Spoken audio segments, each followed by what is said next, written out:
The government actually did a bunch of randomized controlled clinical trials on tens of thousands of people testing to see if saturated fat and cholesterol caused heart disease. So they actually took groups of people and they did this in mental hospitals where they totally controlled what people ate. And half the people they gave, meat, butter, cheese, regular high saturated fat and cholesterol diet. And half the people they, gave them soy-filled cheese and margarine instead of butter and soy-filled meat. And in those randomized, those rigorous experiments on tens of thousands of people, they could not show that the people eating the meat and the butter and the cheese died at higher rates from heart disease. In fact, they showed in one of the most famous experiments called the Minnesota Coronary Survey on 9,000 men and women over 4.5 years, they found the more the men lowered their cholesterol, the more likely they were to die of a heart attack. So what happened to all those experiments?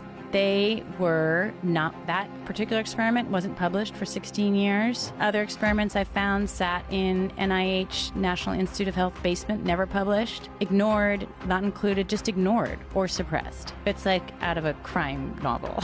It's crazy. And so what was the American Heart Association doing? Ignoring all those clinical trials. So the American Heart Association is basically just almost protecting their incorrect statements of the past. That's what they're doing. So, right.